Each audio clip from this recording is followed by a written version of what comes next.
Iya, sudah lama saya tidak bersaksi di depan teman-teman semua. Pagi hari ini saya memberanikan diri untuk berdiri di hadapan teman-teman, bukan kesaksian sesuatu yang besar sih, tapi saya mau sharing satu hal. Betapa Tuhan itu dahsyat, luar biasa.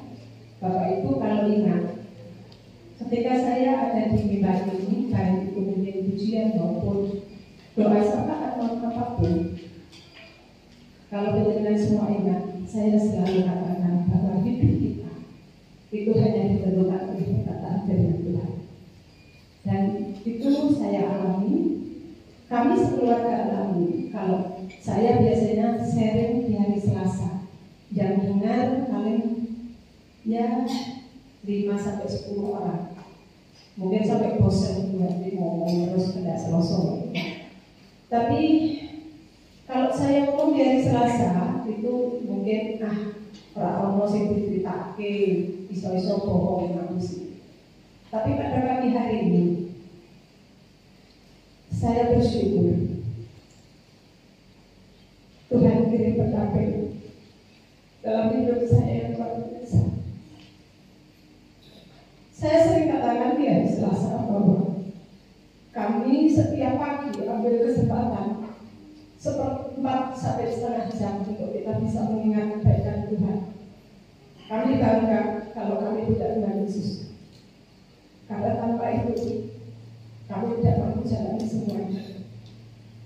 Kenapa saya bilang bahwa hidup kami hanya ditentukan oleh perkataan firman Tuhan saja. Benar-benar firman selalu ada, firman selalu berbicara buat kami. Satu ayat firman Tuhan saja yang melandasi saya bersaksi di tempat ini. Akhir tahun 2016, Tuhan kasih firman kepada saya. Kamu dipanggil bukan hanya untuk percaya, namun untuk menderita bagi aku. Saya tidak tahu maksud dari firman itu. Saya cuma, ya sudahlah sampaikan kamu. Tapi terus ingat, kalimat itu ingat, firman itu terus saya ingat. Ternyata semuanya benar jadi. Bukan saya menderita yang sakit-sakit, penyakit sakit, bukan. Mulai tahun 2018 bahkan sampai dengan saat ini. Ya, itu yang kami alami. Bahwa kami dipanggil bukan hanya untuk percaya saja kepada Tuhan Yesus, menderita bukannya menderita secara fisik, namun di dalam pelayanan kami, khususnya saya, mulai dari 2018 banyak tekanan-tekanan yang terjadi. Mungkin Bapak Ibu lihat 2000 makan hari, tapi jujur saya masih makan nasi seperti kejadian semua. Saya masih kedagingan saya kadang sering muncul. Ketika saya ada tekanan, ketika saya melakukan sesuatu belum tahu sebenarnya tujuannya apa, sudah diakini duluan, sudah dibela duluan, ternyata itu yang Tuhan izinkan terjadi. Saya tanya sama Tuhan, kenapa Tuhan ini terjadi?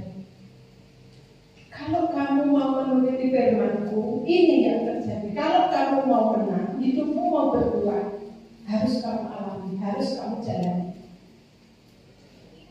Jadi saya bersyukur Bapak Ibu, Tuhan izinkan dalam pelayanan saya secara pribadi di tempat ini banyak hal yang mungkin secara daging saya tak kuat, saya tak mampu. Namun saya bersyukur ada pendamping hidup Tuhan kirim untuk bisa menguatkan saya, untuk tetap kerjakan bagian saya. Kalau Pak Bowo yang dulu mungkin ketua gereja gitu ya. Bahkan dulu sampai sempat bilang, wes kau yang lain yang dicobai karena tak merasa koma. Tapi berjalannya waktu Tuhan luar biasa. Tuhan ubah Pak Bowo seperti yang Bapak Ibu lihat, yang bisa mendukung pelayanan saya di tempat ini, yang bisa menguatkan saya untuk saya bisa melayani di tempat ini. Benar Bapak Ibu, hidup kami hanya ditentukan oleh perkataan firman Tuhan saja. Hidup nanti kita dikendalikan oleh Dia.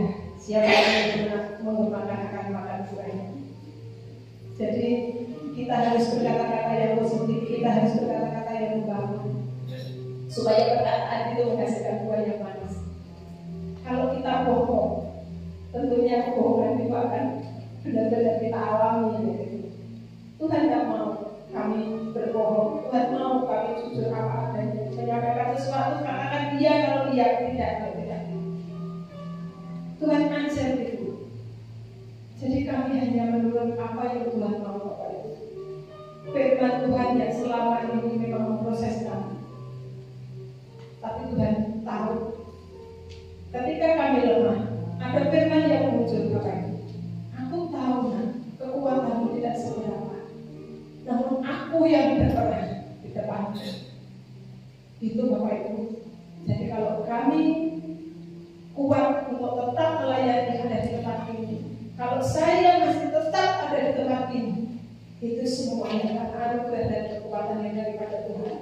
Dan tentunya kami masih butuh dukungan doa dari pendengar semua, supaya saya secara pribadi masih kuat, masih bisa melayani pekerjaan Tuhan, melayani pendengar semua.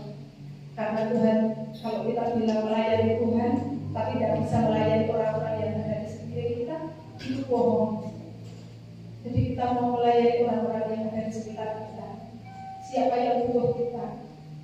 Mungkin jam 2 pagi di telepon suruh doain, ya udah jalani. Memang itu yang Tuhan mau. Mungkin pagi-pagi seharusnya nyiapin bekal, nyiapin apa untuk anak, untuk pasangan hidup, tapi memang ada orang yang butuh kita. Ya udah, kita bukan mereka. Karena itu memang Tuhan panggil untuk kita melayani dia. Ya tentunya tidak boleh mengabaikan keluarga. Tapi kalau memang orang lain lebih butuh, kita masih bisa menghandle. Ayo kita kerjakan.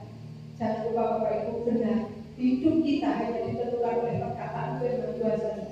Saya saksikan diri kami sekeluarga kami. Kalau bukan firman Tuhan yang melandas hidup kami tidak mampu dan tidak kuat. Saya ngajak ke jemaah di tempat ini untuk hidup di firman. Karena memang susah Bapak Ibu, tidak gampang. Kalau kita ingat mulai minggu kemarin, kenapa saya bersaksi ini, karena satu ujian yang mengatakan bahwa hidupku menggenapi firman. Itu benar-benar kemarin mengingatkan saya dan memberkati saya sekali. Benar Tuhan, terima kasih bahwa hidup kami, hidup saya menggenapi firman, mampukan, teguhkan untuk hamba terus hidup di dalam firman, supaya hamba tidak melenceng. Karena banyak hal Bapak Ibu yang membuat saya bisa melenceng, banyak hal yang membuat saya bisa jatuh, banyak hal yang membuat saya bisa udah tidak mau Tuhan, tidak mau ngapain. Tapi Tuhan terus berkata, aku tahu kekuatan tidak semua. Aku tahu itu yang merupakan saya. Maka kalau saya bangkit, saya mau terus kuat di dalam Tuhan, dan saya mau terus kerjakan apa yang menjadi maunya Tuhan untuk pekerjaan Tuhan yang Tuhan tahu saya, khususnya di tempat ini. Jujur Bapak Ibu, jujur ini di hadapan kita semua. Saya pengennya lari. Tapi semakin hati saya mau keluar, semakin hati saya mau lari, Tuhan perlihatkan banyak hal, kerjaan belum laku, banyak hal yang Tuhan perlihatkan dan saya kerjakan. Saya hanya bisa nangis seperti itu. Aku tidak sanggup Tuhan, aku tidak mampu. Saya bersyukur doa Selasa tambah jiwa. Kami rindu untuk jemaat semakin banyak yang bisa menjadi pilar-pilar doa bagi gereja ini. Karena gereja ini butuh doa Bapak Ibu. Kalau ingat firman Tuhan yang kemarin kita dengar di hari Jumat, ketika murid-murid Tuhan Yesus menantikan Roh Kudus, apa yang dilakukan?